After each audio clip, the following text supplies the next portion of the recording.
Welcome to YoYo TV. ప్రముఖ dance master జానీపై లైంగిక వేధింపుల కేసు రోజుకో మలుపు తిరుగుతోంది. తనని కొద్ది కాలంగా జానీ మాస్టర్ లైంగికంగా వేధిస్తున్నారని మహిళా కొరియోగ్రాఫర్ ఇచ్చిన ఫిర్యాదు మేరకు ఆయనపై పోలీసులు కేసు నమోదు చేశారు. అయితే జానీ మాస్టర్ పోలీసుల నుంచి తప్పించుకొని తిరుగుతున్న జానీ మాస్టర్ ను పోలీసులు పట్టుకున్నారు. బాధితురాలు జానీ మాస్టర్ 6 ఏళ్లుగా రిలేషన్ లో ఉన్నారని సమాచారం. అయితే తనకు ఛాన్సులు లేకుండా చేస్తారన్న భయంతో ఇష్టం లేకపోయినా ఉన్నాను అని బాధితురాలు స్టేట్మెంట్ లో చెప్పినట్లు తెలుస్తోంది. అయితే తాజాగా మరో విషయం వెలుగులోకి వచ్చింది. 6 నెలల క్రితమే సదరు మహిళతో జానీ మాస్టర్ అసభ్యకరంగా ప్రవర్తించారని తెలుస్తోంది. ఇద్దరు మధ్య విభేదాలు రావడంతో వేరే కొరియోగ్రాఫర్ టీంలోకి సదరు మహిళా కొరియోగ్రాఫర్ వెళ్లడం జరిగింది. ఓ పెద్ద హీరో సాంగ్ షూటింగ్ జరుగుతున్న సమయంలో జానీ మాస్టర్ అక్కడకు వెళ్లి ఆమెతో గొడవ పడినట్లు తెలుస్తోంది.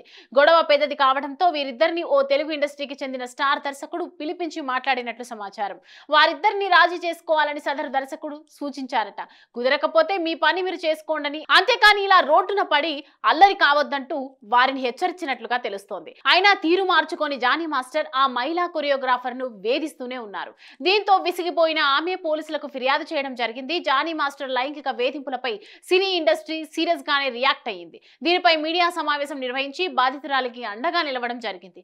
అత్యాచార ఆరోపణలతో ఫిల్మ్ ఛాంబర్ సైతం జానీ మాస్టర్ పై చర్యలు తీసుకుంది.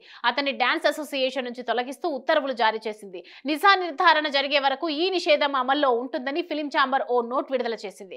మరోవైపు జానీ మాస్టర్ పై కేసు నమోదు కావడంతో ఆయన్ను జనసేన నుంచి సస్పెండ్ చేస్తూ ఆ పార్టీ ఉత్తర్వులు జారీ చేసింది. మహిళా కమిషన్ లోను జానీ మాస్టర్ అలియాస్ షేక్ జానీ భాషపై ఫిర్యాదు నమోదైంది. ఈ మేరకు బాధితురాలపై కలిసి పలు మహిళా సంఘాల నాయకులు మహిళా కమిషన్ కు ఫిర్యాదు చేశారు. తనపై జరిగిన లైంగిక వేధింపుల వివరాలను పేర్కొంటూ 40 పేజీలతో కూడిన లేఖను బాధితురాలు మహిళా కమిషన్ చైర్పర్సన్ నేరెళ్ల శారదకు ఇచ్చారు. బాధితురాలికి అండగా ఉంటామని, ఈ విషయాన్ని సీఎం రేవంత్ రెడ్డి దృష్టికి తీసుకెళ్తామని ఆమె బాధితురాలికి హామీ ఇచ్చారు. ఈ క్రమంలోనే పోలీసులు జానీ కోసం గాలింపు చర్యలు మొదలుపెట్టారు. అలాగే బాలిక మైనర్ గా ఉన్నప్పటి నుంచి లైంగిక దాడులకు పాల్పడ్డారని ఫోక్సో కేసు కూడా నమోదు చేశారు. ఈ క్రమంలో 4 బృందాలతో జానీ మాస్టర్ కోసం గాలింపు చర్యలు చేపట్టారు.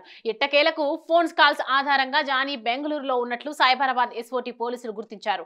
వెంటనే అక్కడికి చేరుకొని జానీని అరెస్టు చేసి హైదరాబాద్ కు తరలిస్తున్నట్టు తెలుస్తోంది. చూడాలి మరి జానీకి జైల్లో ఉంటారా లేక ముందస్తు బెయిల్ పై బయటకు వస్తారా అనేది.